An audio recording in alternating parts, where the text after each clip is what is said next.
都唔需要你開會個法定人數。Good morning, members. We have formed a quorum. I call the meeting to order now. Welcome to this meeting. Item number 1 on the agenda, information papers issued since the last meeting. There are 3 papers. The details are set out in the agenda. I won't read them out one by one. Item 2 items for discussion at the next meeting. CB4 555/1213.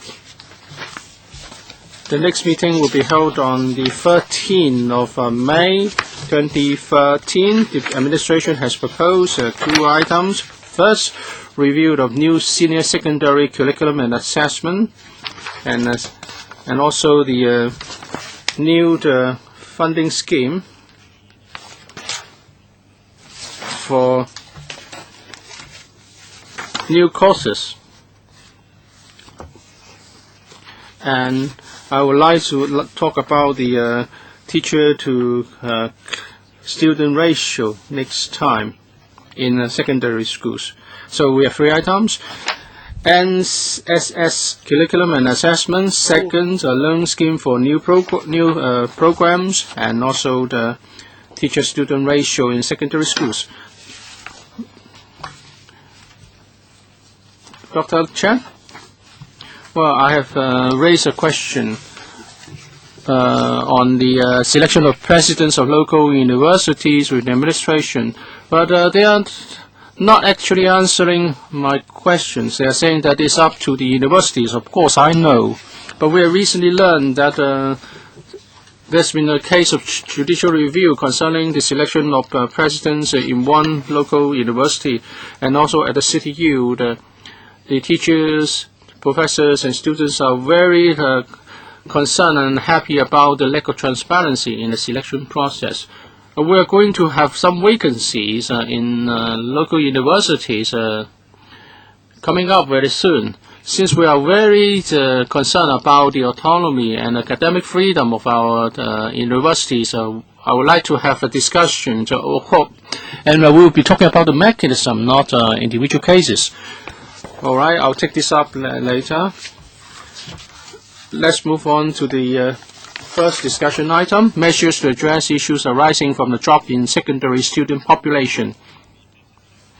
I would like to remind members, in accordance with Rule 83 of Rules of Procedure, if members have any direct or indirect pecuniary interest in relation to any discussion item, then the nature of the interest must be declared before you speak. Welcome, Secretary. Good morning.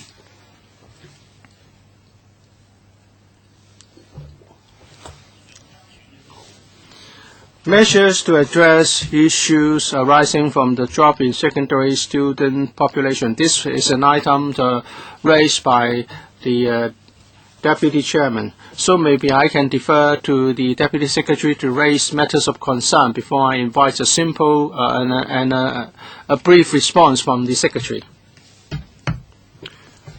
Thank you. I think our memory is fresh about this. In November last year, we had a meeting, and then on a number of occasions we met a large number of school principals who came to express their views to us. As regards the implication arising from the drop in secondary student population, I believe it's appropriate to take a look and review relevant matters now. At that time, I moved a motion. That is, in November, I moved a motion which, on another occasion, refer to a different, which refer to another arrangement by the, not the one moved by the Secretary, and therefore on another occasion we move a motion of regret that the administration failed to respect our views. But then there was no quorum, and then time was insufficient to deal with that motion. I think it's time to come to a decision. But since it was some time ago already, I've made some amendments. On your table, we have a new, I have amended the motion. So maybe I can read it out for members and information of the public.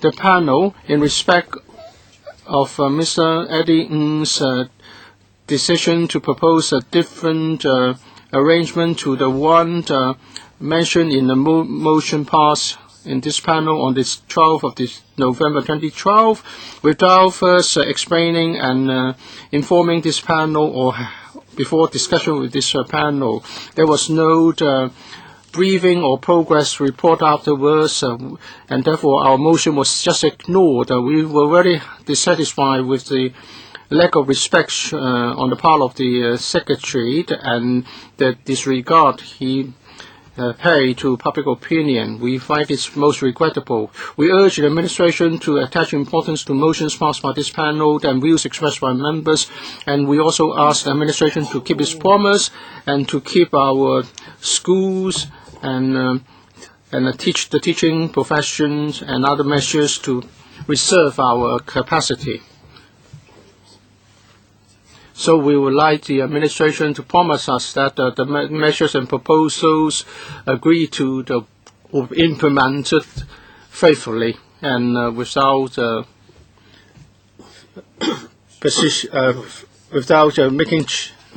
making changes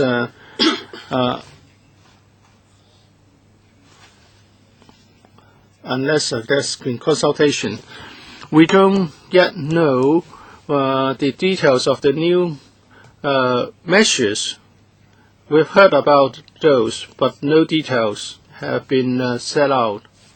We'd like to get a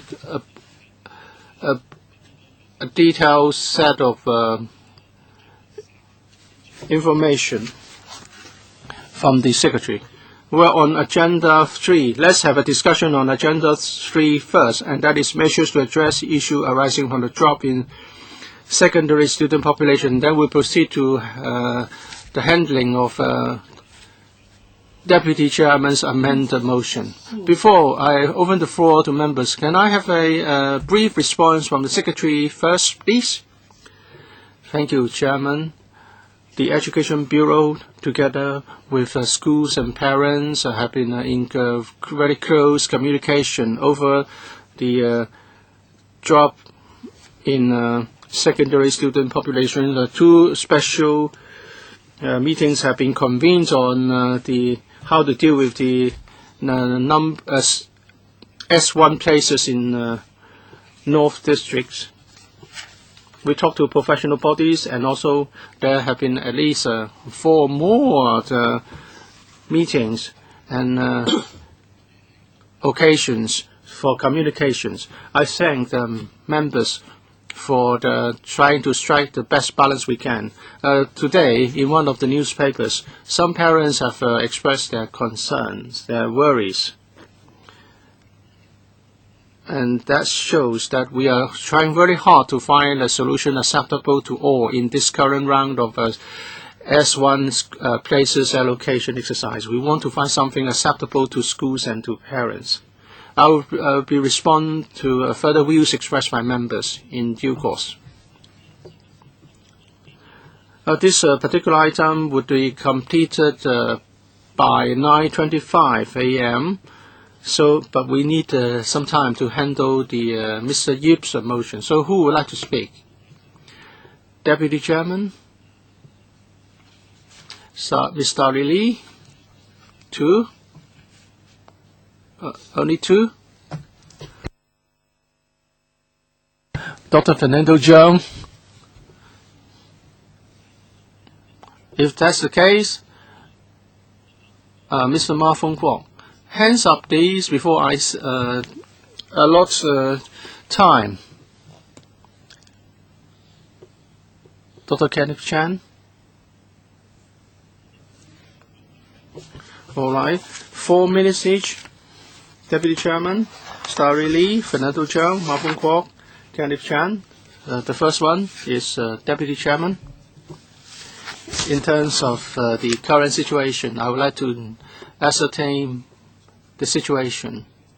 When I talk to some secondary school principals, they said new information have been provided to them. With the introduction of 211 measure, the problems have not been resolved. There's still a shortfall.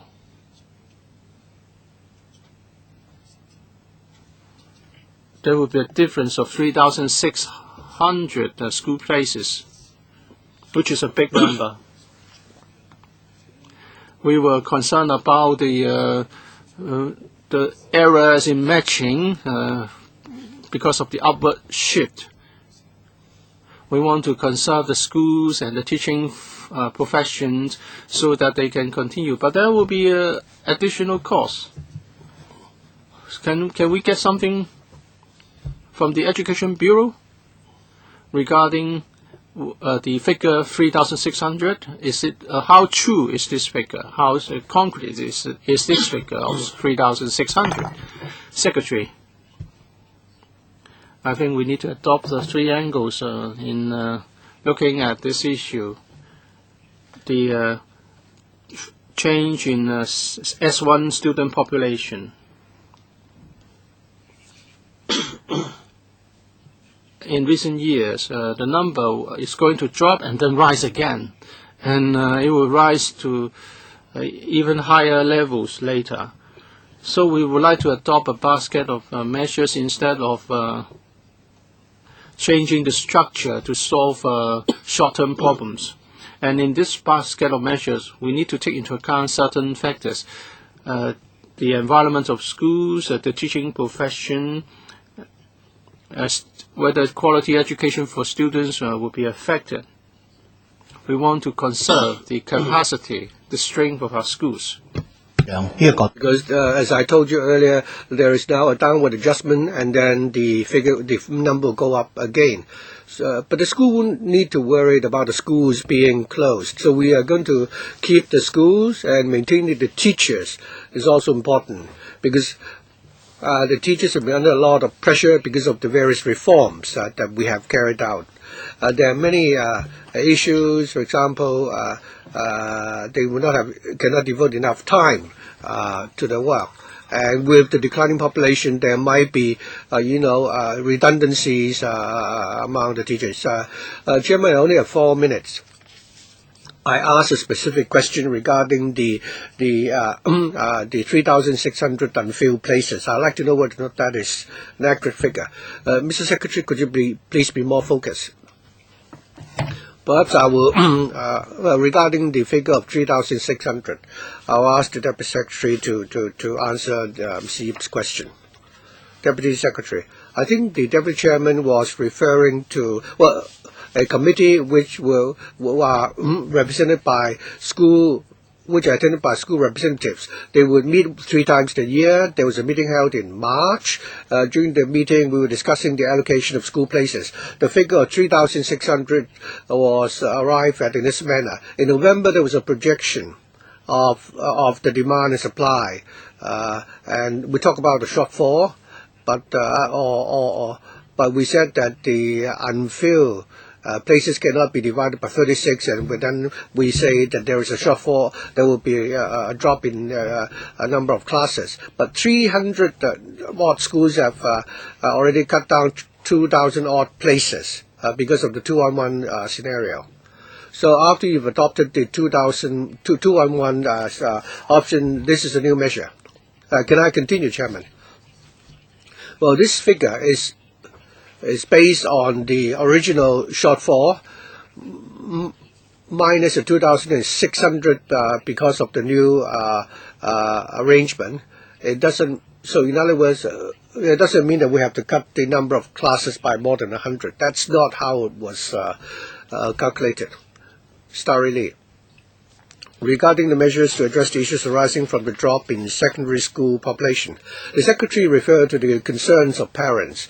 I've read the newspapers and I've talked to parents recently, and many of them reflected their dissatisfaction with the results of the school allocation.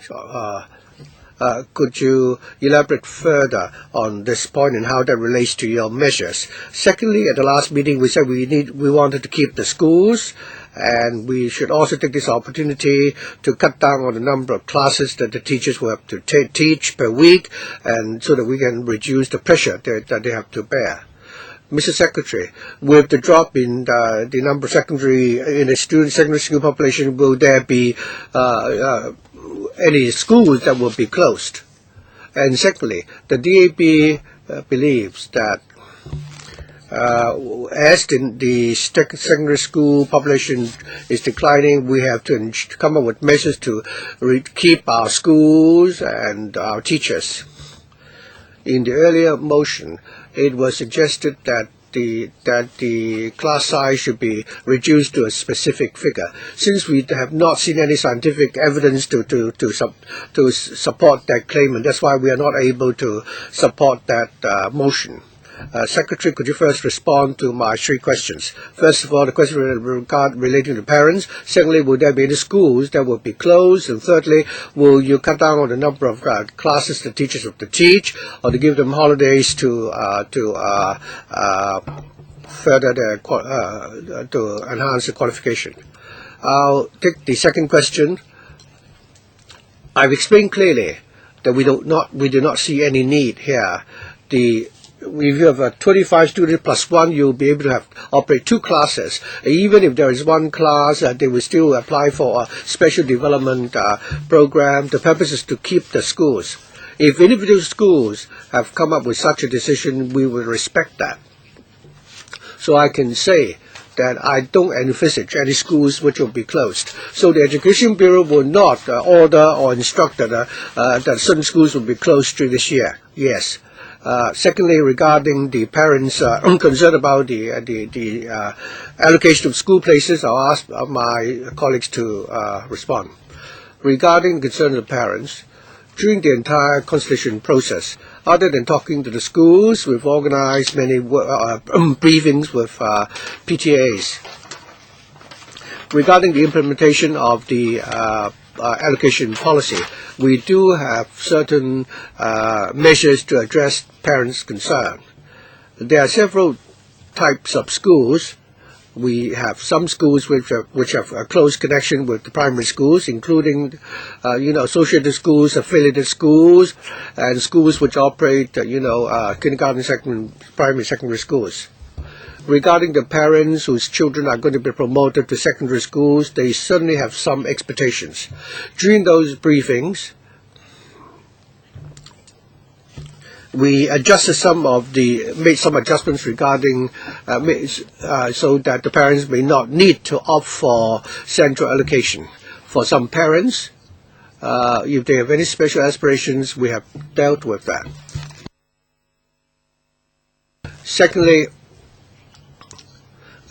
by how much will we reduce the number of students that will be centrally allocated? Of course, different stakeholders have different expectations. It's a question of balance that we're looking at. The profession would like the school to have a steady development, and that we have a stable teaching force.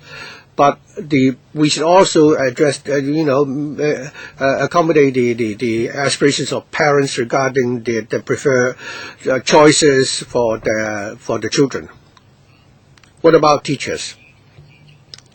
We've already started to understand. We're trying to consider how we'll deal with a situation when there are redundancies among teachers. But I've not heard of any schools which need to dismiss teachers. We're not talking about dismissing teachers. I was asking how you can whether you will cut down on the number of classes per week that they have to teach and reduce the pressure. Regarding the number of classes teachers will need to teach per week, after the schools have known how many teachers they have and the number of teachers they offer, then they will come up with their own arrangement. Some schools are already doing certain things in a flexible manner. For example, small group teaching. Chairman I think the Secretary can actually, do more, and I have reservations about the reply from the Secretary. Fernando Zhang. Obviously, I support Mr. Yip's motion. We haven't come to the motion yet. But regarding this topic, we've held public hearings, we've heard a lot of many inputs from the community. The entire teaching profession favors small class teaching. Why don't we make use of this opportunity to implement small class teaching to our secondary schools so that our teachers will have a more stable environment to work in, and also in terms of teaching, there will be some fundamental reforms. It shouldn't be the case that just because the student population is falling, you would attempt to make some adjustments regarding student admissions in order to keep the schools and the teachers. I think I've said before that it is most important that we should ensure a good learning environment for our students. I haven't heard this very clearly. That is the Education Bureau, in the face of the falling student population, whether or not it will scrap some of the schools. We've heard from some quarters, and some schools have come to this chamber to tell us that they are at the risk of being closed. Could the Education Bureau tell us clearly that given the decline in secondary school population, will there be any secondary schools which will be closed down? Secretary, I'll briefly and clearly say this again. The answer is no.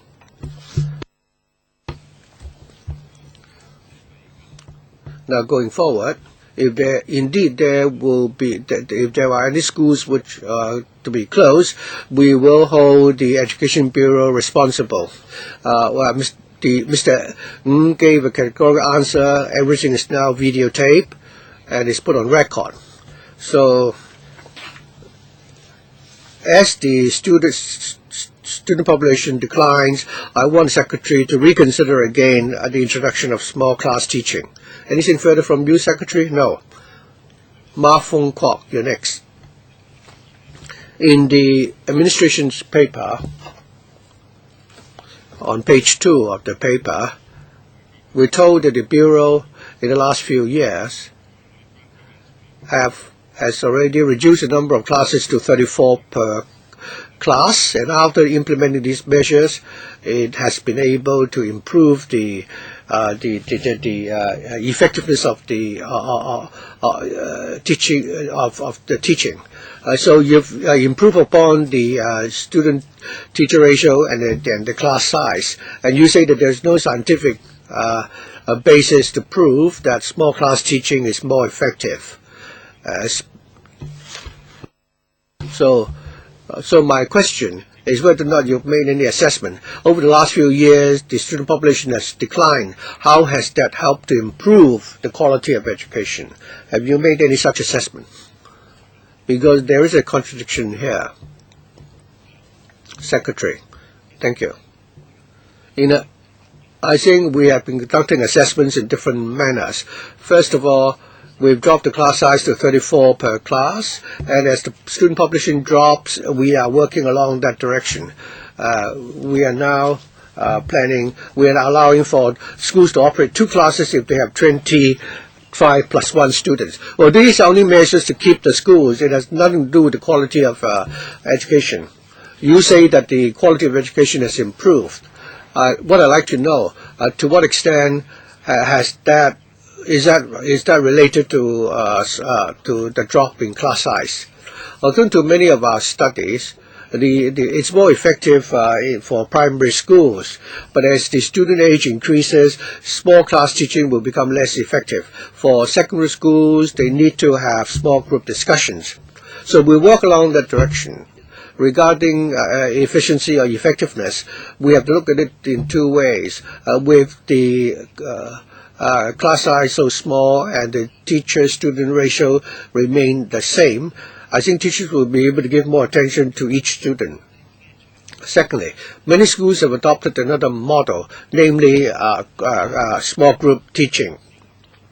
I visited one school where they have 34 students per class, but when they had English lessons, the class will be divided into 2 classes, so you have 12 to 16 students per class. Many schools are doing this in respect of various subjects, which shows that in terms of the content and the guidance and counseling from teachers, there had been some improvements. When I visit schools every week, I have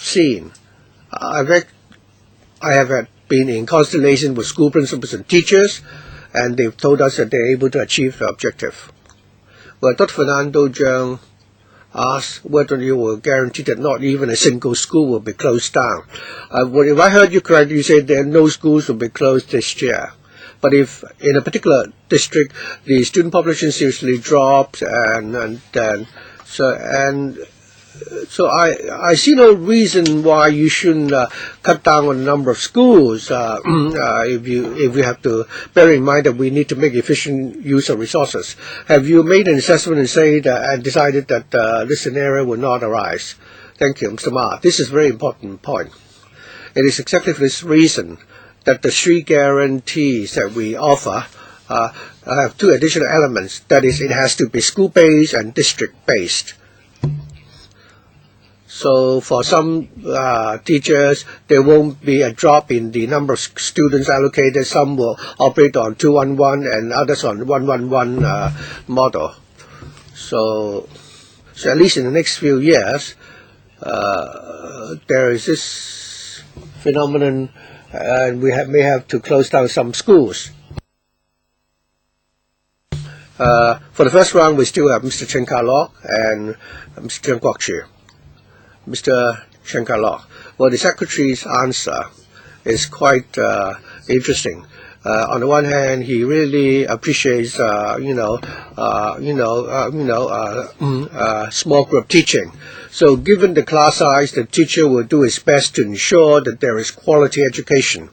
As a result, there is a small group teaching, which the Secretary supports. Well, I of course also appreciate that. I also favor small group discussion. If you are, taking care of postgraduate students, 1-to-1 teacher-student ratio would be best. I'm not saying that we should all follow the British model 100%. But since Secretary, through your personal observation, knows about the importance of small group teaching, many of our friends feel that this is the right time. In terms of policy and in terms of resources, you should operate small class teaching among our secondary schools. Well, but there's a contradiction here. There's a difference between your personal observation and the documents given to you by your colleagues in the Bureau. So you know that it's good to have small class teaching. But you are saying that it's more effective for the primary students than for secondary students. So how can you account for all these differences? I don't have much time, just 4 minutes. If I remember correctly, you are a member of the Task Force on Population Policy headed by the CS4A. Today we're talking about small class teaching for secondary school, but it's about population, because you've been talking about secondary student population or demographic changes. Has the very topic that we are discussing been brought up in the discussion in the Task Force on Population Policy under your sponsorship? Because we're not just talking about immigration, emigration, and you are supposedly the human resources expert. So how would you take this up? Or would you be taking this up in the population policy discussion? Secretary, I thank the member for giving me this opportunity to elaborate small class teaching. It's not a question about quantity, it's a pedagogical approach. Different subjects should be taught differently. I was talking about the teaching of English. If it's in a lab language lab, there are more than 40 students at any one time because they are using an equipment to learn. But of course, if it's a discussion, then they will split up into little groups. As for the liberal studies, they may need to have a bigger group for better discussion, because we want to maintain the teachers and the schools. And because of the drop in student population, they have more flexibility to adopt different approaches, and we don't have to set a specific number for the class size. Second, population policy is of course important. I'm glad that I have been involved in the task force deliberations, because we want to make it scientific in managing demographic changes. And we want students to be informed or involved in the social changes. We want to make Hong Kong a magnet for talents. We welcome people to come over to Hong Kong. We want the quality of the population to be upgraded, because if we cannot keep our talents, if they move out after they receive the necessary training, it's not good for our quality of population. And we also want to find ways to attract Hong Kong students who enrolled in overseas universities to come back to work in Hong Kong. Other places are doing a very good job, and we have chances to improve on what we have been achieving. Mr. Peter Chow. Well, I don't have strong views, but as I listened, I don't quite understand why the administration cannot give us the figures. We are doing some guesses, but they do have all the statistics. They know how many primary students would move to secondary 1, and they know how many babies are born in Hong Kong. Can we be given a projection of student population figures in primary and secondary schools in the coming 10 years? And also, you should tell us the number of teachers who will be retiring, who will change jobs, or who will be joining the teaching profession.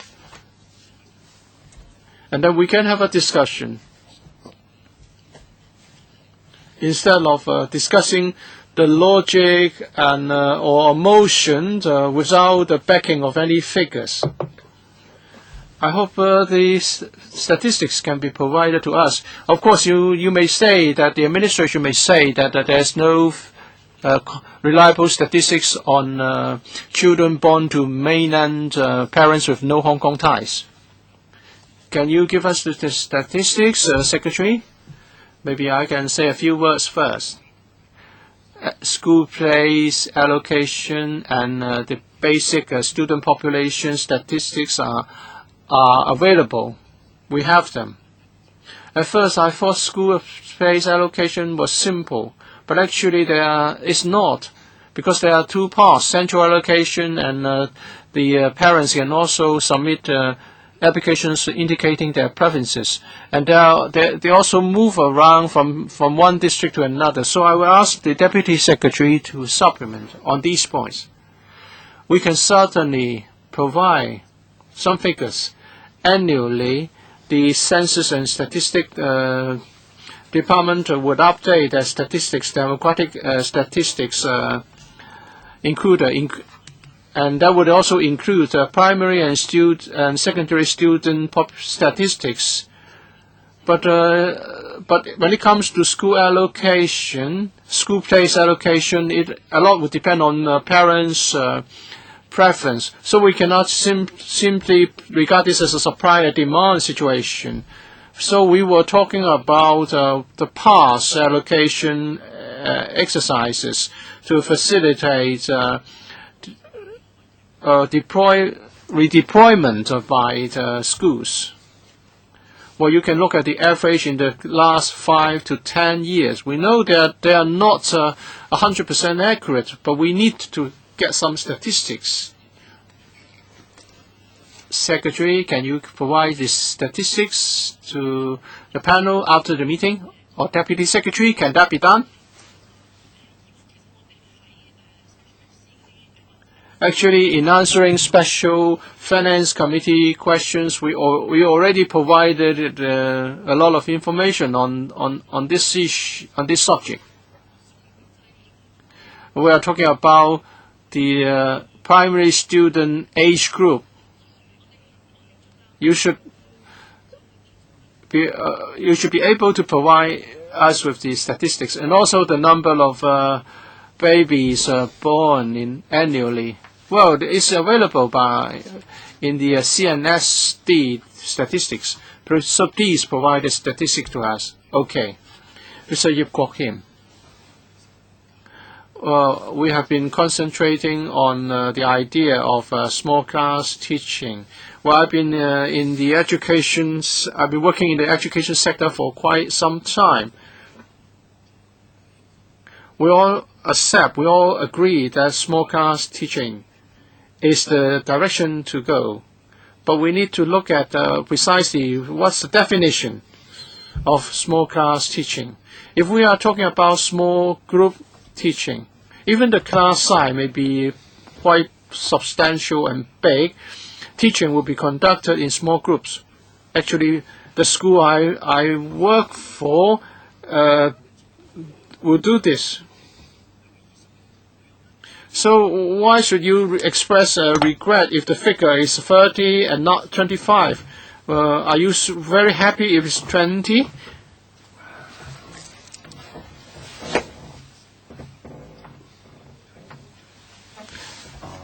I don't think we should regard a certain class size as the most essential thing for small class teaching.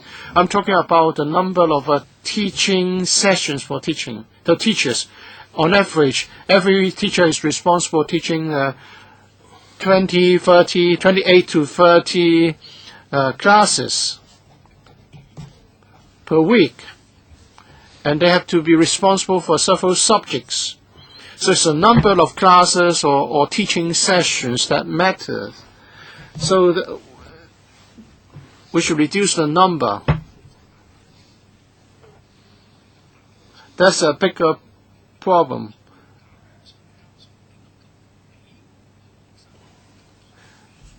If we want to improve teaching quality, that's the direction to go. We should lessen the burden. And now, because of a drop in student population, we may have an opportunity to do more. Because from the perspective of the teacher, a small class is easier to handle and more attention can be given to students. It's a question of further reducing the teaching to student ratio.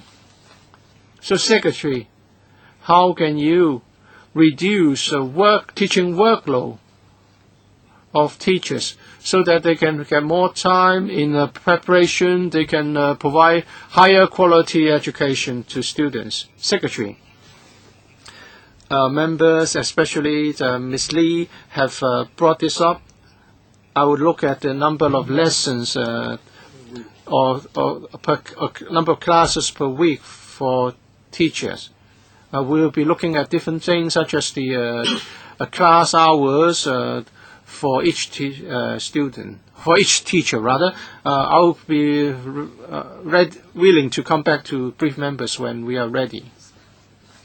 Well, this is not a new problem actually. For those who are working in the teaching, in the education sector, and even some other members who have been paying attention to education know that this is an important issue. It's not a gesture. Of course, some time ago we were very worried about closure of schools, and now we are glad to have this clear pledge from the Secretary. But I hope we should also heed Mr. Ma's views that we should not allow substandard schools to to remain in operation because of this. Mr. Tommy Cheung, according to the paper, there's no definite conclusion concerning small class teaching. Not in my view. The conclusion is that it's not effective. Small class teaching is proposed because the union doesn't want to see teachers unemployed. But the parents like this very much when they heard about small class teaching. And they will all ask, why not introducing small class teaching to Hong Kong? The ratio is just 1 to 18. So my question for the Deputy Secretary, if we compare ourselves with Southeast Asian countries, is this ratio on the high side or the low side? Actually, the class size is smaller in secondary schools, and many subjects should be taught in bigger classes. So the core issue is not the size, but how to adopt different class sizes for different subjects. If it's a language subject, it can be taught by small groups. Well, I'm not working in the education sector. I don't know much about education. But Mr. Chairman Kwong and Mr. Yip Kin Yin have all been talking about small class teaching or advocating small class teaching. But I have told parents that you should be concerned that if the class size of elite schools or good schools is reduced, then admissions will be more difficult. Well, before admission, parents want the class size to be big, but after admission, they want it to be small.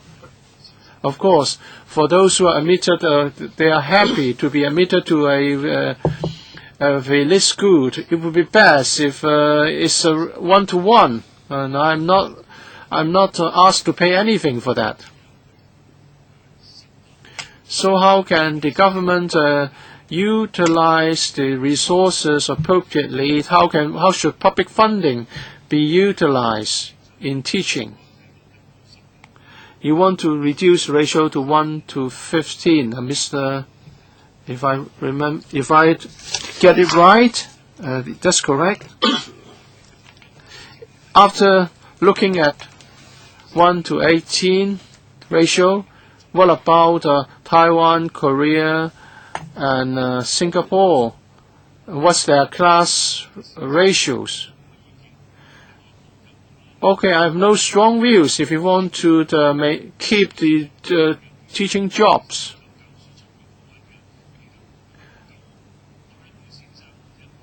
If how many time do I have? Sorry, I will get an answer. Thank you, Chairman. I'm not able to give you those figures immediately today, but it was 1 to 18 in 2006. Now it's about 1 to 15. For the latest figures for 2013 is 13.8, 1 to 13.8. Other than Japan, I think our figures are already very low compared with Southeast Asia. So I think we've done quite well in this regard. I'm worried that you might be wasting taxpayers' money. Well, I think because of the time constraint, we're going to have the last member for the first round. Thank you. I also teach at the university, and I have observed the difference between small class and large size teaching. We've taught lectures with more than 100 students, the small class. We also taught classes with 8 to 10 students. I have seen that small class teaching has its own merit in terms of effectiveness, but there is also a resource implication. I always hope that small class teaching Well, I mean, given that some schools are at the risk of being closed down, this could be an opportunity for them to experiment with small class teaching. But in fact, some members already suggested that for some of the prestigious schools, there is a shortage of school places, and they're now forced to cut down on the number of students they can take. So is it possible for some of the schools which have performed well, and all along they have class sizes of 30 or so students per class, can we leave it to those schools to make the decision instead of compelling them to cut down on the class sizes? Because sometimes these schools are able to come up with resources to operate on the basis of a class size of more than 30. For the majority of the schools, we should work along that direction, if resources allow. If we have classes of smaller size, and we're not talking about really a very small class, I mean 25 students, say, could we consider schools with special, allowing schools for some schools with special characteristics? Because in Hong Kong there might be students who are talented in certain ways, but they don't, on the other hand, they don't perform well if they study under the traditional curriculum. I remember, I mean, this is about almost 10 years ago, there was a very good school in the Southern District which eventually was closed down because it was not very competitive in the traditional subjects. So could you retain some flexibility here?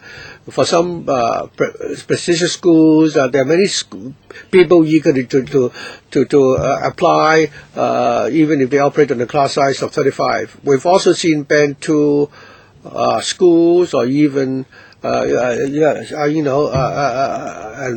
because they have actually produced some really outstanding graduates because the schools and the teachers are able to help these students. So I think we need to conduct a survey here. And we should have a more tailor-made approach, and study how, for the schools with unique characteristics, we can help them go through a transformation while at the same time, allow for migration to small class teaching. Certainly, I agree that we should give greater flexibility to the schools. And secondly, we're now, lowering the threshold to 25 plus 1. In other words, if you have 25 plus 1 students, you can operate 2 classes. We also propose that in this situation, and especially for SEN students, the class size should be even smaller so the teachers can give more attention to the students. Or when students have particular needs or backgrounds, we should adopt a flexible approach. We do not want a broad brush approach because we see the student population, moving up and down, and that's why we don't want a rigid approach. Since we need to allow time to deal with Mr. Kim Yoon's motion, and I hope to be able to wrap up our discussion for this item by 9:25. We have Mr. Chen Ka-lok, Mr. Kim Yoon, and Mr. Starry Lee. So we'll allow them 1 minute each before the Secretary responds. First of all, I'd like to respond to Starry Lee's question regarding my motion. Mr. Lee, if you read my motion carefully, I did not refer to the number of students. The important thing is it's how the Bureau can ensure that they will, keep the schools and the student workforce and so on. So I'd like Ms. Lee to consider supporting my motion. The Secretary said that in 3 years' time, the student population will go up. I think you need to do this projection carefully. 3 years from now, if there is a drastic increase in the student population, it will mean that those attending P3, there should be a large number of students attending P3, but I'm not seeing this now. Even for P1, you only have a large population in the North District. If 3 years from now we're able to resolve the problem, and looking at distribution, we can't come to that conclusion looking at the distribution of P1 students at the moment. Starry Lee, as I responded to the Secretary's response earlier, I don't think the government is being proactive enough to cut down, to lower the pressure which the teachers have to bear. So are you prepared to cut down on the number of lessons the teachers will have to teach per week? And secondly, parents would like teachers to have the opportunity to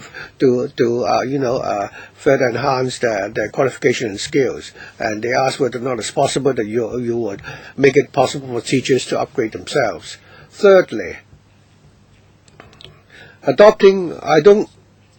have reservations about adopting a broad brush approach to cut down on the class size, because it would affect the possibility or chances of parents having the children being admitted to schools of their choice.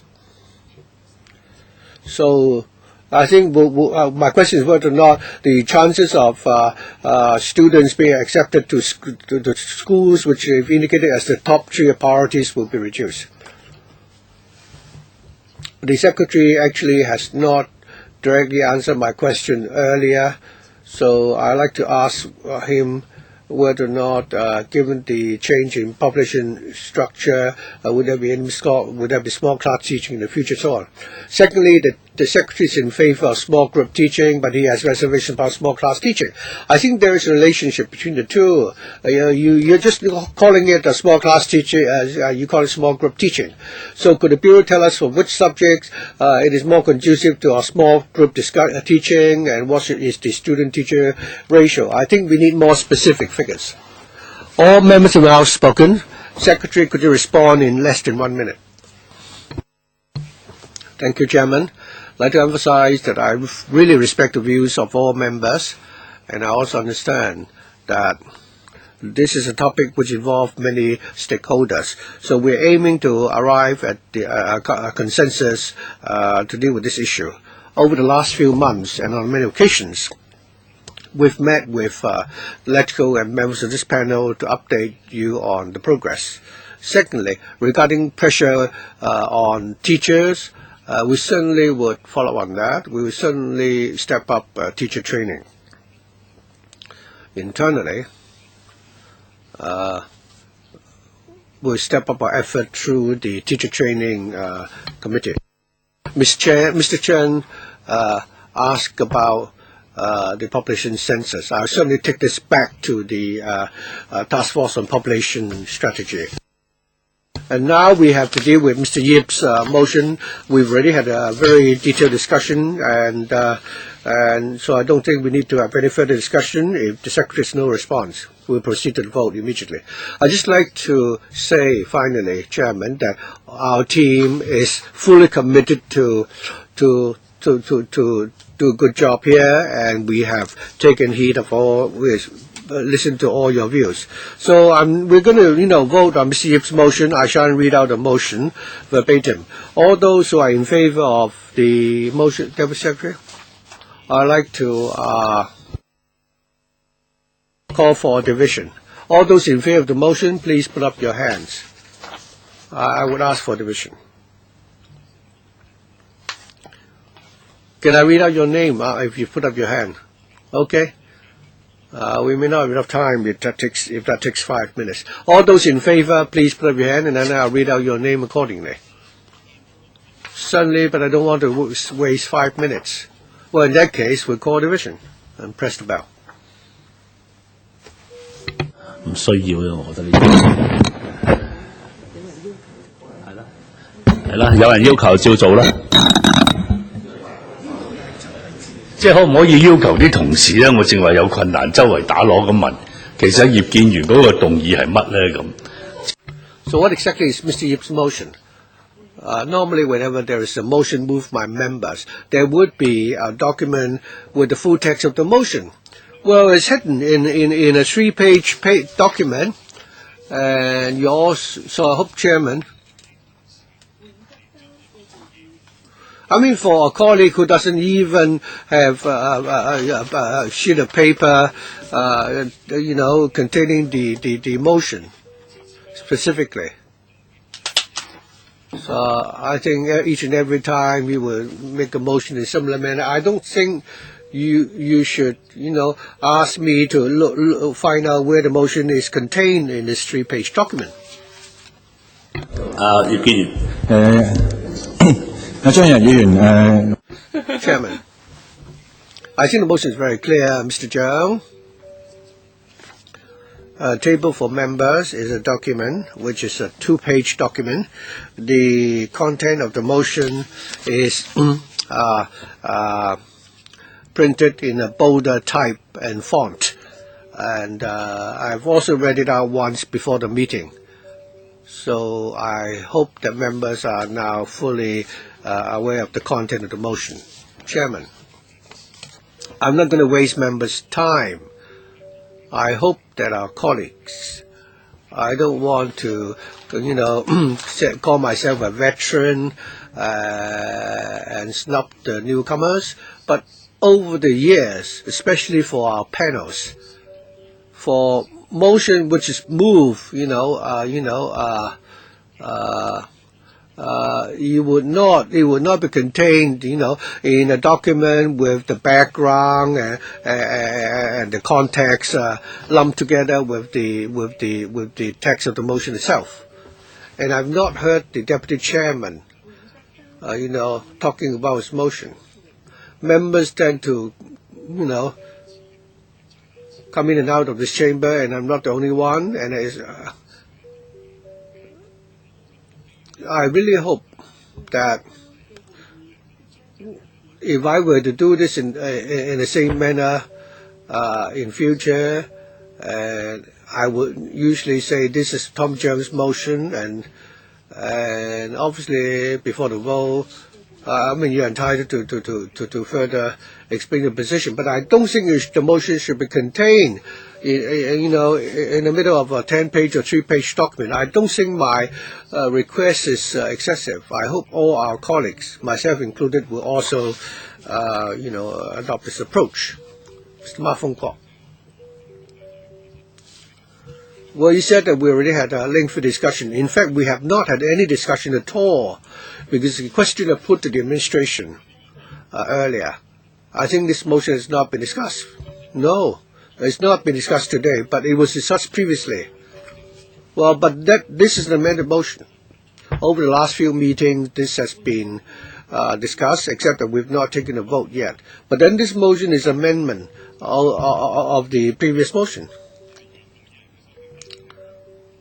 Actually, this is the motion is amended by the proposer himself. Well, I don't think I can entertain your request. You should have made this suggestion before I suggested that we should proceed to the vote.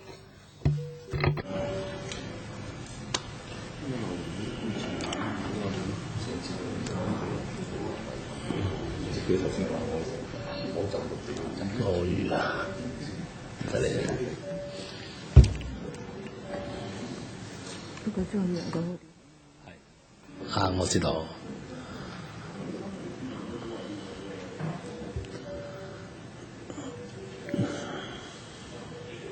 係，馬逢國議員。一陣間係咪即係表決之前，我仲可以講一講我睇？Can I say something before we proceed to the vote? No. Can you say something? I cannot agree with the very emotional terms. And then you can exercise your power to veto it. It's a division. Rest assured that you can say no to the motion. 冇得撳掣㗎，只係5分鐘即係叫人嚟。請贊成嘅請舉。For those in favor, please raise your hands. Ip Kim Yuen, Leung Kok Hong, Leung Yu Chung, Helena Wong, Peter Chung, Cordia Mo, Kenneth Chan, Charles Mock, Fernando Chung. Hands up, steady. 1, 2, 3, 4, 5, 6, 5, 6, 8, 7, 8, 9. 9 in favor. Those against? Ma Fung-kwok, Stanley Lee, Priscilla Leung, Tam Yu Chung, Yip Kok Him, Tommy Chung, Christopher Chung,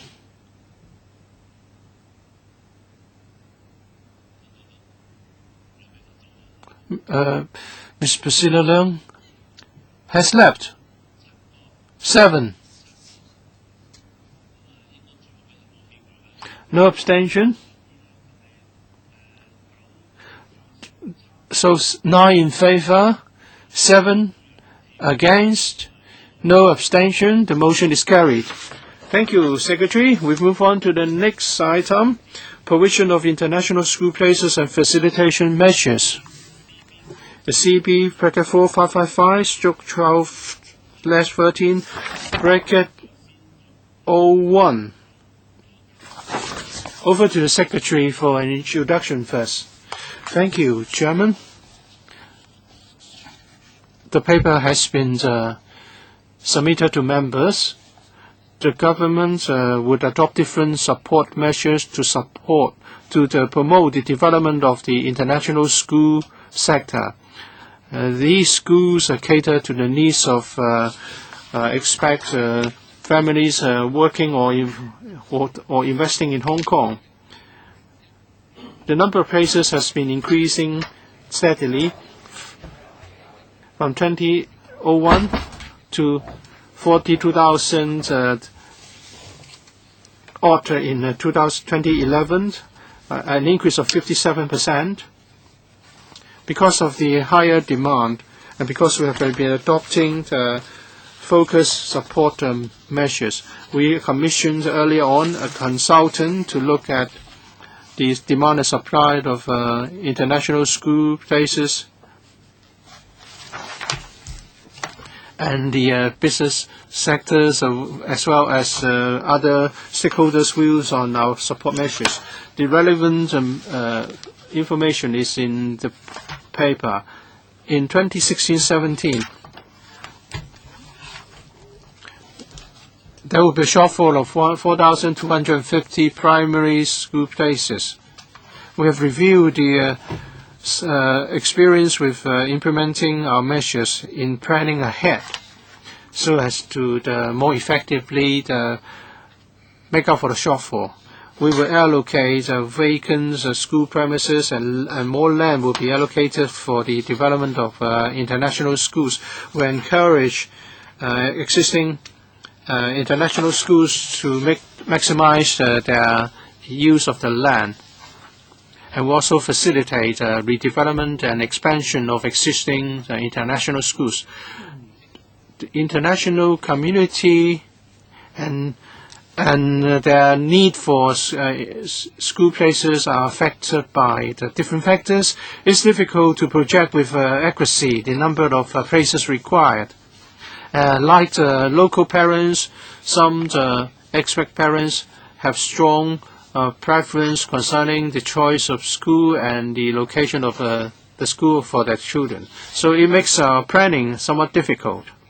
But because of this, we will be adopting a very positive attitude to plan ahead. We have allocated recently 3 vacant school premises to international schools.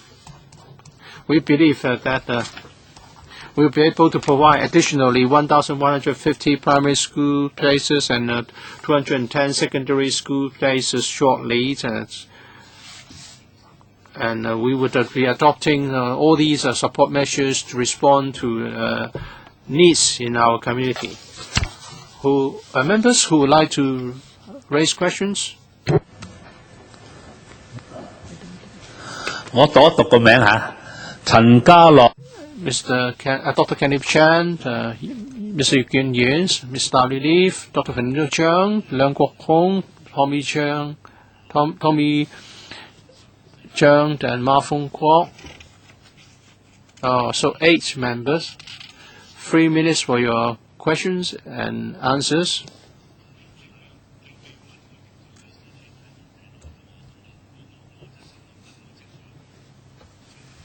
I've already raised my hand. So why is it that other people did it before you?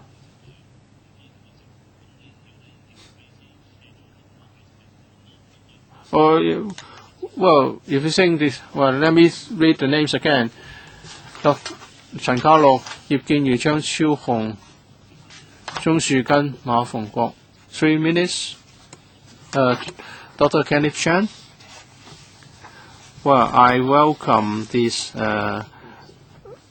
availability of the consultation study to this panel. It was completed at the end of last year, but very scant information is provided in the summary. Well, there should be more in the consultancy study. It's not just about demand and supply. I think things such as school fees or land requirement will be covered. So when can we get the full report?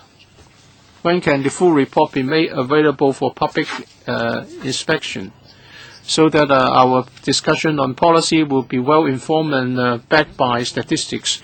We should not just be doing our analysis based on just a few lines of information and say what we think about the lack of sufficient places or whether the projection is right or not. Apart from supply and demand, we also have to look at the affordability, i.e. the school fees.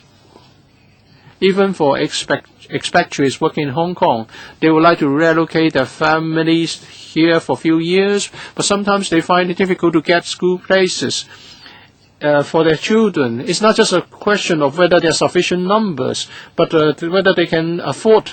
If they can afford to pay high fees, they can certainly get some places. But if we're talking about the internationally renowned and very expensive international schools, of course, they can go there. They can get school places. But what about middle class employees working in Hong Kong?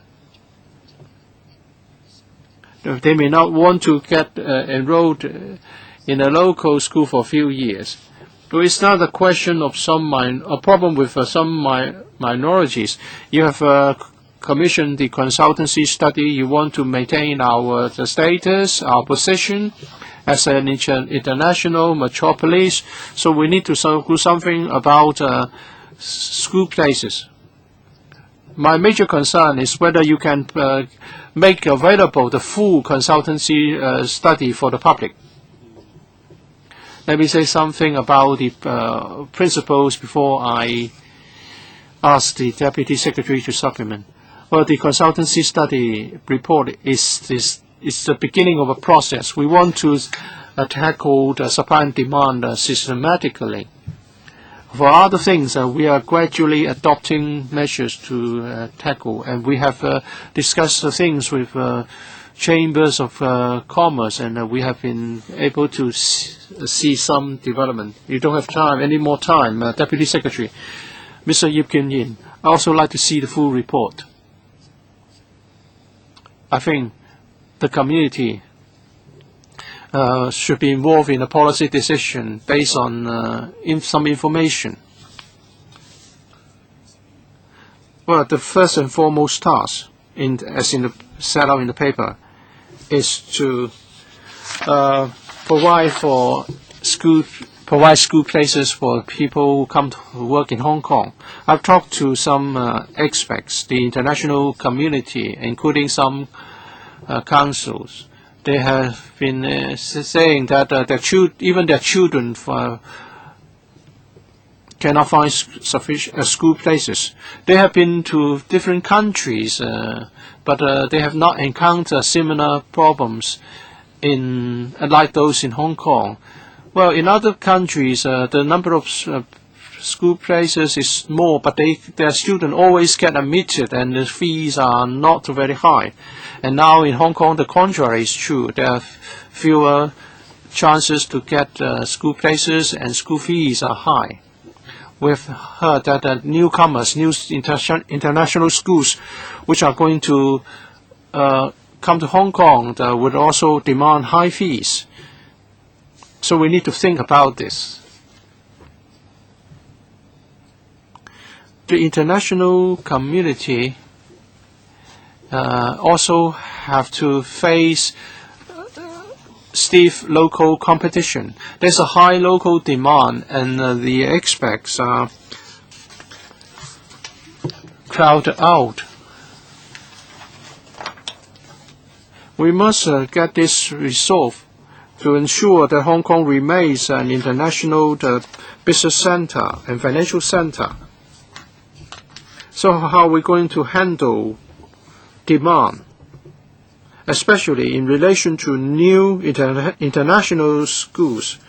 Maybe we should impose a requirement that they should work more closely to meet demand from the international community, and the local admissions should be lower to 30%, for example. We may not be able to do much about existing international schools, but what about new international schools? The admissions should be set out in clearer terms. Second, school fees. Do we want all international schools to be charging high fees? Can we make it possible for local professionals to send their children to such schools? And some of the councils that do not come from the countries whereby the salaries are high, the affordability must be looked into. Mr. Lee. Now the Bureau has faced up to the reality of a shortfall. Because last time the Bureau said that there was no shortage overall speaking, but of course there may be short-term shortages here and there. I think we should pay attention to the phenomena referred to by our members. I'm an accountant. Many of our fellow accountants come from different countries. When they see me, they will talk about two things. First, air pollution. Second, insufficient school places. I think we all come to the same conclusion based on observation. So this is a reality. On the other hand, local parents have high demands of international school places. I don't want to see the ratio suppressed for local parents. We should ask why local parents opt for international schools instead of free local schools. And we should respect their choices. That's why I don't think I'm convinced by the idea of reducing the ratio of local admissions. Turning to school fees of international schools, every time we raise this, the government would say that it's a market situation, but we do provide land. It's a very valuable resource of our community, and after doing that, you are saying that it's not the government's business to be paying attention to fees. Some international schools also require debentures to be purchased, and because of the high school fees, middle class and grassroots are excluded from such schools. The government shouldn't say that they are private schools and the government has nothing to do with it. There should be a reasonable account of the arrangements, such as debenture requirements. Otherwise, every time you want to get land for international schools, the local community would object because these schools are for the field, for the rich only, and they don't need to have a school in their community. So the school fees should be subject to some regulation. And I don't think for the time being we should adjust the ratio of local and expat students drastically. Dr. Hon, I don't know what the administration is doing, Chairman. Well, after the education industry has become commercialized, we're now faced with this very odd situation. The universities which are publicly subsidized now have to recruit more and more overseas students. For parents who want to send their children to better schools, and instead of sending them overseas, they would send their children to international schools in Hong Kong. I don't know what Dr. Lee is talking about.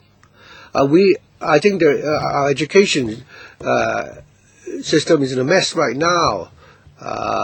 If the parents don't mind spending money, they can always send their children overseas. We have a school called Kellett School, right? You even lending them money to expand. Certainly this is something done by Donald Zhang, the corrupt one. I don't know whether his family is involved. You dare not provide us with the relevant information because those information you simply can't disclose those information. Now, to put it simply, why is it that local parents do not want to believe in the local education system as we try to improve the local education system? The government say that we have limited resources, but you are subsidizing those private schools because your children attend those schools. Obviously, you are in favor of supporting them. I don't know what Starry Lee is talking about. Why can't we lower the quota for local students for those international schools? They're not meant for local students. But you call them international schools and you want to subsidize parents who can't afford to send the children overseas or who don't want to pay the expensive fees and want the children to be admitted to these schools. And why should parents be required to buy the benches before the children will be allowed to attend those schools? I think by local we mean local residents, and secondly, local residents who have emigrated and have come back. So the 30% includes several groups actually. Next, Dr. Fernando Zhang, followed by Tommy Zhang. Thank you. First of all, I'd like to declare that I have a daughter who is now attending an international school. My eldest son also graduated from the ESF school. To me, the international school is a very, very, complex issue. I've attended school overseas and came back to Hong Kong to work. My children were born overseas. When we came back, I wanted them to attend local schools. Originally, I sent my son to a local school. But after studying for a few years, I simply could not cope with it anymore because there's too much dispute. I have to quarrel with my son every year. I have to force him to do homework every year. Both of us were very unhappy. In the end, we simply gave up and sent him to an international school. As a professional and a part of the middle class and with a relatively decent income, I can do that. But in fact, I didn't really want to do this. Like Mr. Leung Kok Hong said, the international schools are operating like a business. And the SI administration want to make it into an industry. We are now actually taking the route of turning these schools into elite schools. This is really, regrettable. You're not even saying that you should grant them more land. So you will not end up with a situation in which the rich can continue to enjoy such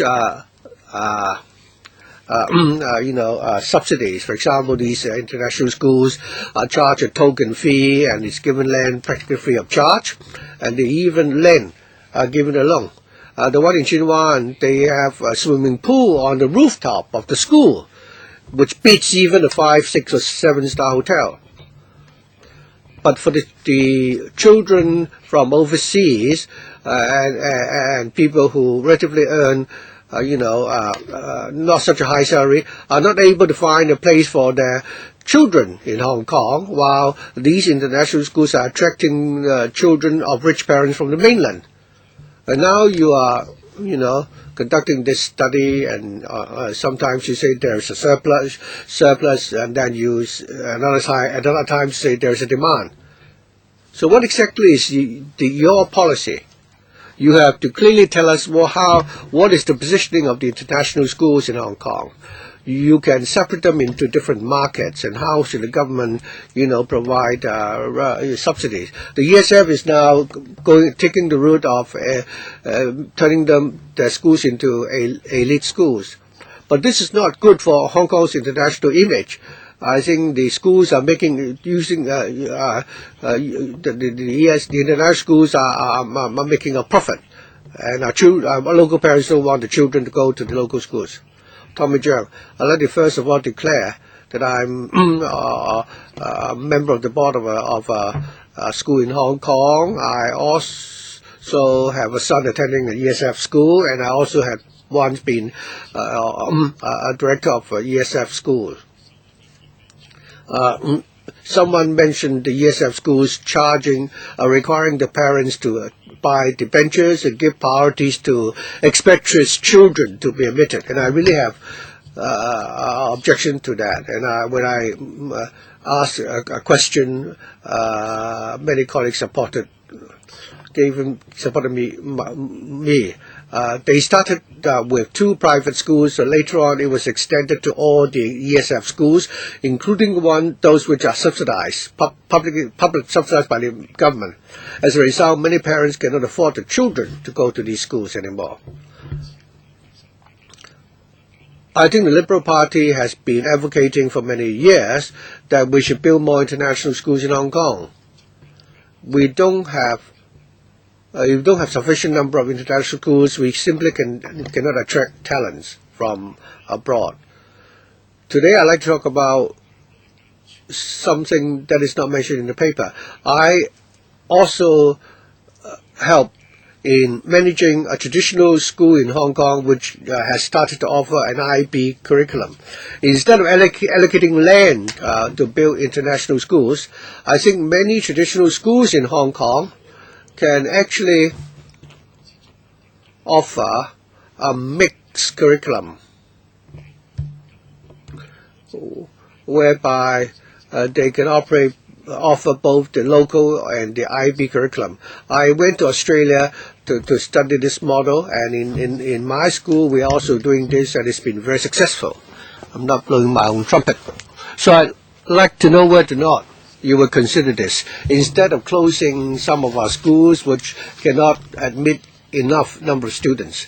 In Hong Kong, because of the 334 curriculum, many parents are voting with the feet that they don't have the confidence in the system. Those who can afford it will send the children overseas.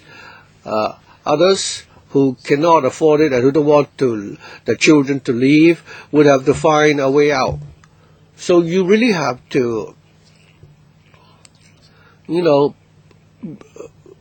release more places in the international schools. You need to change your mindset and consider how many local schools in Hong Kong can offer the IB curriculum so that at least we can help make up for the shortfall. Secretary. Some schools recently have shared with us a similar, share with us the experience in doing what you refer to. 舉咗手嘅鍾樹根因為唔喺現場，我跳一。Chong Chu Kan is not in the chamber, so Ma Fong Kwok, you're next. Chairman, since the government has conducted a study, I think they should disclose the report of that study. I think if you don't disclose the report, you are simply inviting more speculation. Secondly, I think the government must think carefully, realize that international schools are international schools. It should be charged. It should be its responsibility is to provide school places for children for expatriates coming to work in Hong Kong. So setting a fixed quota is certainly necessary, and I am more in favor of that. It was suggested that Hong Kong residents who have come back after they've emigrated, that is not a major consideration, I think. Mr. Cheung, Tommy Cheung's proposal really deserves to be further explored. For local residents who emigrated and have come back, I think we're treating them like local residents. They are part of the local residents, and they have this. Since they have this need, then you should work along to address such a need. And perhaps you can allow some of the traditional schools to to help cater to that demand from these people. Otherwise, in order to cater to the need of expatriates coming to Hong Kong, working in Hong Kong, I think you're mixing things up. For those international schools which are subsidized by the government, including those which are provided land by the government, we should make such requirements, be they new international schools or those which are already in operation. So do you really have the will to resolve this problem? It's very easy. I don't think there should be a fixed percentage. The quota can change in the light of circumstances, so long as expatriates coming to work in Hong Kong, if they have this need, then the children should be given priority to be admitted to the international schools. If only after we've done this can we satisfy the need of other people. I think we should first of all, I don't want the government to respond, but I like to state clearly that we should really, spell out this objective clearly. According to the report, there are some surplus places among some international schools, except that because of its location, there is insufficient enrollment. So perhaps we should come up with some ways to make adjustments. The important thing is to make available from those international schools which are suitably located to ensure that they will cater to demand. You have Regina Yip and Abraham Sheck for the first round, and Mr. Kenneth CHAN for the second round. Thank you. Although many people criticize, say that there is a shortage of places for our international schools, I really welcome the government's measures to increase the number of places for more than 1,000. The Elsa School in South Kei Wan, a Jewish secondary school. This is the only school in Asia which offer a Jewish curriculum and which teaches both Hebrew and Chinese. That really can help enhance our competitiveness.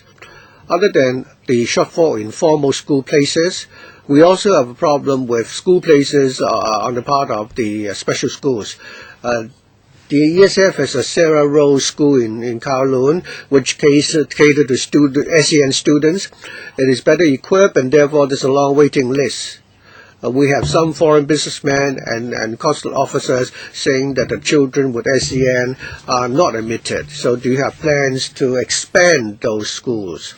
And secondly, some colleagues said that these international schools are turning into a business, and they're aiming to make a profit, and the facilities are too luxurious.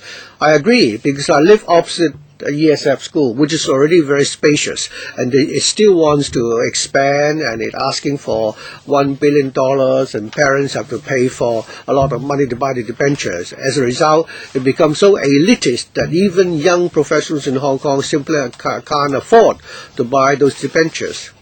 So we need to monitor that. I don't think we should allow the school to become so extravagant. The quality of education does not depend on whether or not you have, fully air-conditioned rooms and so on. So for the Harrod Public School, I'd like to ask whether or not this is a profit-making institution or not, and what are the students that they are admitting? Can they help make up for the shortfall in of the international school places? What is happening to the Harrod Public School, and how much are the fees that they are charging? I'll ask the Deputy Secretary to answer the question regarding the Harrod Public School. Harrod, I think in 2009, when we allocated land, it was one of the schools which was allocated a site to operate the school. All organizations taking part in the bid for the allocation of land has to be non-profit making. Regarding the school fees, I've heard from members that apparently the international schools are charging expensive fees. When we look at these applications, the fees is one of the consideration, but not the major consideration. We would look at the quality of education they offer, the track record, and whether or not the service provided can satisfy the needs of our community. Chairman, can I ask the Bureau to give us a paper to tell us what kind of students they admit? Do they come from? Certainly we can provide such a paper. Abraham Schack. I welcome the government's allocating more land to the international schools. And also and I really appreciate the effort made by the administration to provide school places for these children of Hong Kong people who have emigrated and returned. Secondly, I don't agree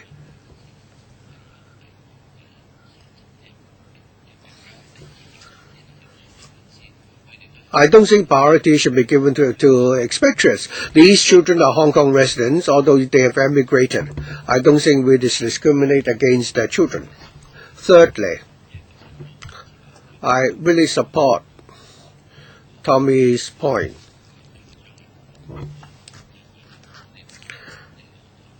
For our local schools, they should offer more choices and offer IB courses which are internationally recognized.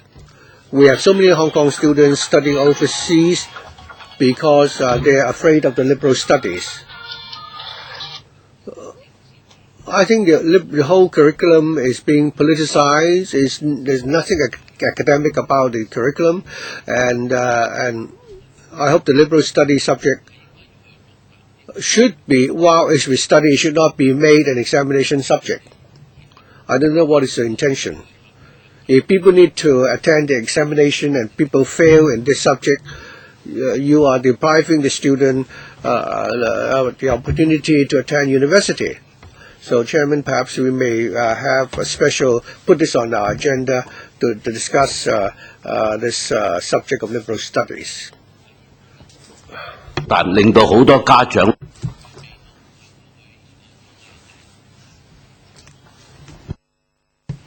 Many students have to send their children away before they go to Form 6.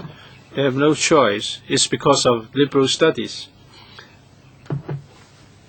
We hope international schools can give some places to ethnic minorities. They should be given one more option because some of them cannot attend local schools. I agree with Mrs. Yip that some schools like Herald cost you millions, and there's a waiting list. When we give them a loan, we give them land, how come we end up like this?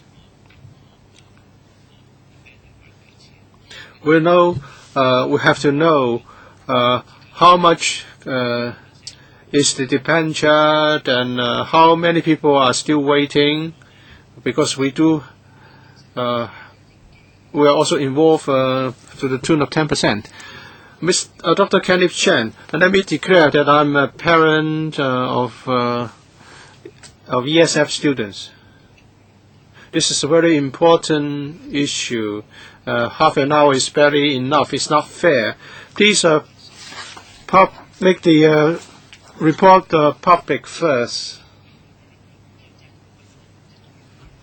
I think even commercial secrets can be made available for panel members only. I think we should set aside some other time, some other occasions to discuss this. So my question for the Secretary is when are you going to make the report publicly available? And we'd like to know the names of schools offering IB and GCSE curriculum and how many students are enrolled under such programs. Secretary, are you going to publish a report? Deputy Secretary, we're not hiding anything. The purpose of this paper is to inform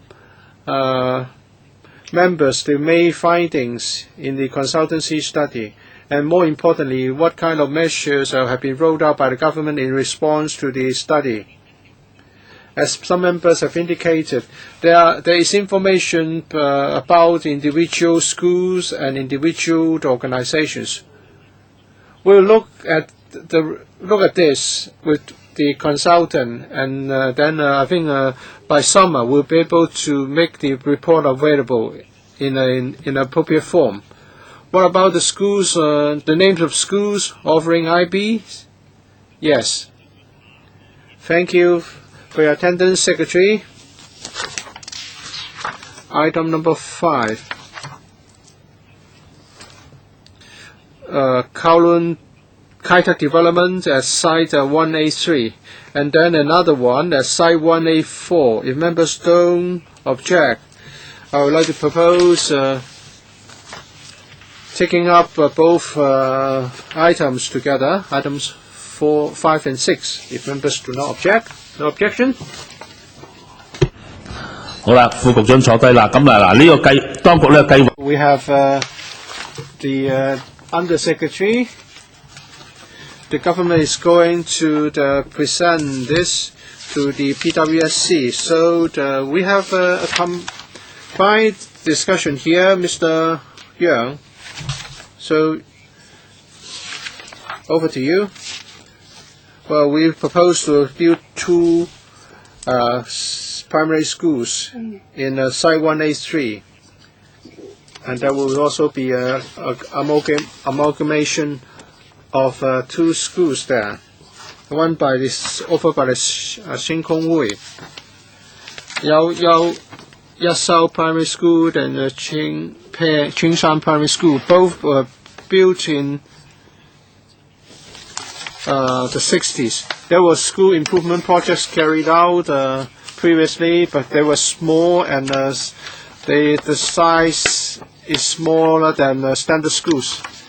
And Wong Sao Lam is in Wong Tai Sin, and the main buildings are over 50 years old. In 2001, there was one annex built, extension block built, and overall there is a lack of space, and the standards are not up to current standards. So for the 3 schools concerned, because they are small, they cannot effectively implement teaching up to current standard, and teaching and learning are difficult, and therefore we want to carry out the reprovisioning and redevelopment project. On the 29th of January at the Kowloon City District Council, we circulate the papers to the district councillors, and they have no special concerns. If the 2 projects are supported by members, we are going to present the proposals to the PWSC on the 22nd of May and to the FC on the 14th of June. Work will start in the 4th quarter to be completed in the 3rd quarter of 2015. That's my introduction, Chairman. Members who would like to raise questions? So we have Dr. Fernando Cheung, Ms. Sid Ho, Deputy Chairman, Dr. Kenneth CHAN. So 4 minutes each. Dr. Fernando Cheung. Thank you, Chairman. I hope the 2 schools would be reprovisioned in good time. The reprovisioning plan has been delayed, and now they cannot be redeveloped in time to tie in with the population intake of public housing estates. Well, there was already a review in 2005. So it started in 2005. Now it's 2013. So it has taken so many years. So please do this as quickly as you can. And the Education Bureau should review why you have been moving so slowly. The schools cannot be redeveloped. And you're also talking about the amalgamation of 2 schools. It affects students. It also affects parents when they choose which school to enroll their children. So please do it quickly. Don't take so long to have the schools redeveloped. The points taken. If we're talking about from now to third quarter of 2015, it's just a bit over 2 years. The project can be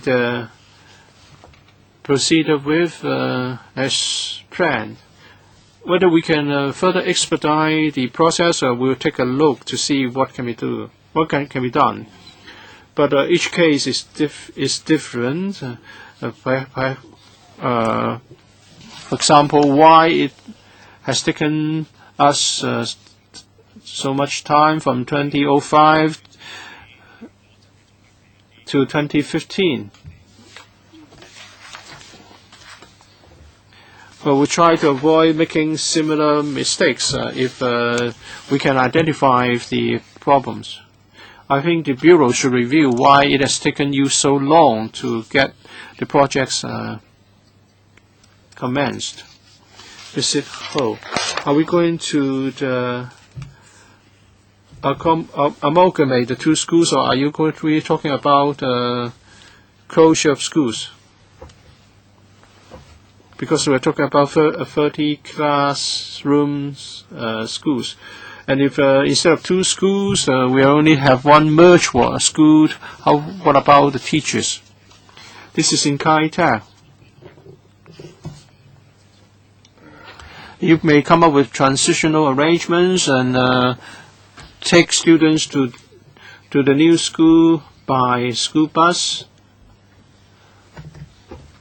But what about in the future when we have the Kai Tak development? Is this in the same school net or is it a new school net?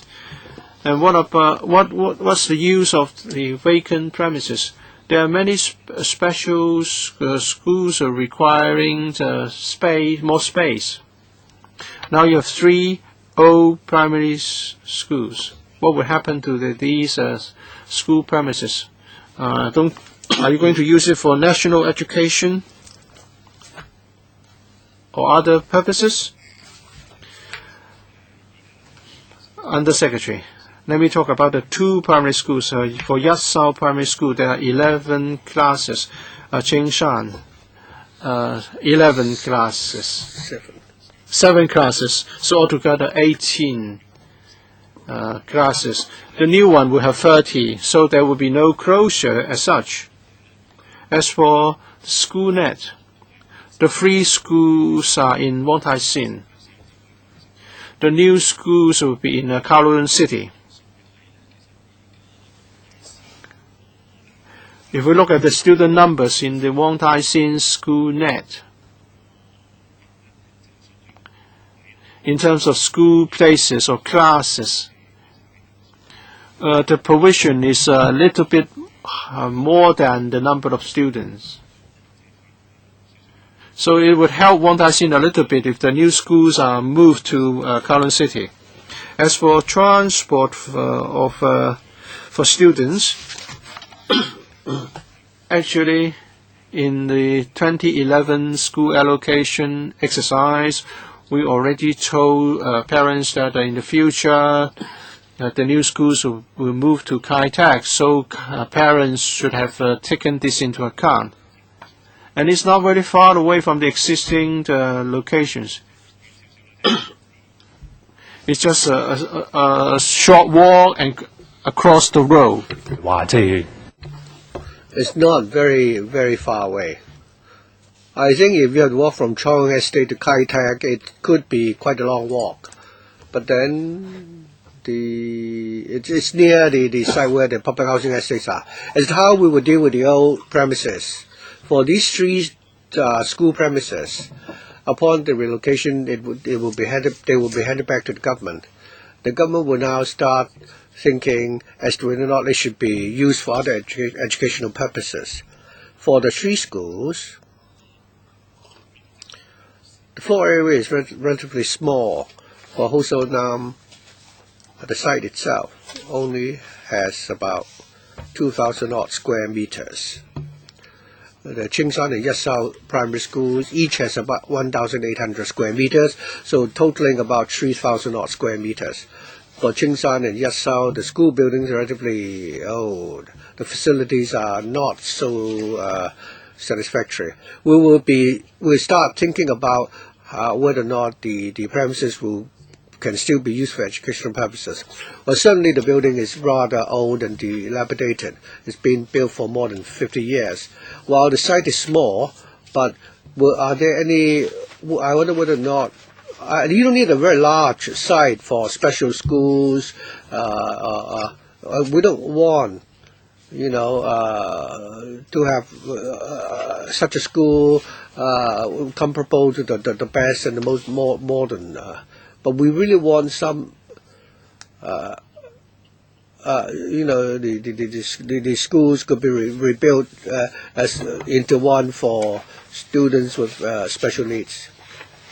You see, if I support the paper, but to follow up on Ms. Sit Ho's question, that is how the site is going to be used in future, we are very concerned. In the past, we had an item specifically to discuss this. The Education Bureau very easily would, give away sites for schools, and we're very concerned and worried that I want to ensure that it will not be used to build residential units and so on. So it's very important that, so this is very important. And my question, first of all, is that for the 3 schools, and we're concerned that the project should have been completed before the end of summer holidays, but very often the projects would experience delays, and should you have a delay, it would mean serious trouble for the schools, because the transition arrangements and for the relocation of the schools are very important. So in terms of the project, is the government going to build the school buildings for them? And if so, you need to be extra careful to ensure that the work will be completed on time. And secondly, these schools will be relocated from Wong Tai Sin to Kowloon City. So what will happen is that for Kowloon City, there will be an increase in number of primary schools, and increase in number of primary school students, and the number for Wong Tai Sin will drop. Certainly the secondary schools in Wong Tai Sin will be able to accept fewer graduates from primary schools in Wong Tai Sin. So for these different districts, have you found out whether or not the number of the size of the primary school population will match the secondary school places and so on? So I like to know about how you plan for this. And thirdly, to follow up Ms. Ho's question, the school she referred to has a special, environmental cooling system. I don't know whether the government will pay for the maintenance in future, because it's going to be quite expensive. So I hope the administration can also give us a response. 主席，咁等我土地將來使用嘅問題，我哋 Regarding the future use of those sites, we certainly consider this very carefully, taking on board members' comments. Regarding planning, I've said already that the number of school places in Wong Tai Sin for primary schools is actually slightly larger than the number of children, within that age group. And in Kai Tak, there will be some major housing developments. So I think we're going to have a better match. For secondary schools, in Kai Tak, we will be building secondary school, and we'll come back to this panel again when the plans are finalized. I understand that we are also planning to relocate the secondary school from Mont Tai-sin to Kai Tak. So regarding the impact on the school allocation, I don't think there will be any major impact. Regarding the cooling system, in the Kai Tak development area, there will be a central cooling system. Please go on. And this should, enhance the overall energy efficiency for the district. So it's an environmental facility. So the buildings in this district in future, we hope that the government will hope that they will use this system. For both schools, when we talk to them, they have been told that they will be using this cooling system. So when we talk to them, we said that for places where which need to be air conditioned, the charges for the air conditioning will be paid for by the government, and this is the same applies to all other primary and secondary schools in Hong Kong. For those schools which want to install additional air cons when the government disagrees and they have to pay for it themselves, I think they're most worried about the cost of maintenance. It's not a standardized facility, and it's not something that they ask for themselves. It's just that if they move to that area, they will need to use the system, and they're worried that they can't pay for the maintenance. Let me be more detailed, Chairman. If they use this system, there are two fees to be paid. First of all, the amount of electricity consumed, and secondly, there's a fee covering the maintenance part. So long for the amount of electricity which the government agreed that the school will need to be used, the government will foot the bill. Will there be any project delay? Okay. For these 3 or 2 schools, the projects will be undertaken by the buildings department. We expect the project to be completed by the 3rd quarter of 2015. Of course, projects might be, affected by the weather and the tendering process. There might be a slight impact, but according to the ASD, this is an ASD project. We don't expect there will be. We believe that we'll be able to complete the project on time. Finally, Dr. Kenneth CHAN. Yes, I'd like to follow up on the question regarding the cooling system. The Bureau's estimate is that every year, is it like what has reported in the paper today that it's going to be several $100,000 a year? The government has said that the schools can rest assured they will pay for the full amount. So do you have an amount in mind? The scenario arises that after the school has exceeded a certain limit, they have to pay for the extra fees. It's not that we don't want to trust them. Sometimes the schools are very happy, the parents are very happy when they move to a new location, and then something happens, and then they will complain to us. Because we give you your support for this project, but if there is any misunderstanding arising from this and we have to tidy up the mess, it would really be not so desirable. So please tell us about the cost for this system, and that you will give the undertaking that the government will fully pay for the fees and also the maintenance charges. Secretary, regarding the question of cost, Permanent Secretary could further elaborate. Now, some members ask whether or not how we should deal with the question of maintenance charges. The whole system will be built by the EMSD in Kai Tak. Well, there's going to be 2 systems, yes. After the system has been built, there will be some water pipes supplying cold water to the school building itself.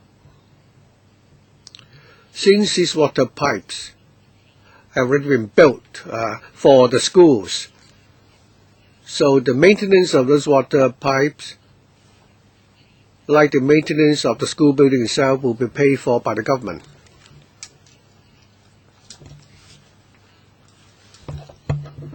Within the school premises, which are the areas which need to be air conditioned and which are the parts which do not need to be air conditioned? When we design the windows, they are all designed to be able to be open, because we want to protect the environment.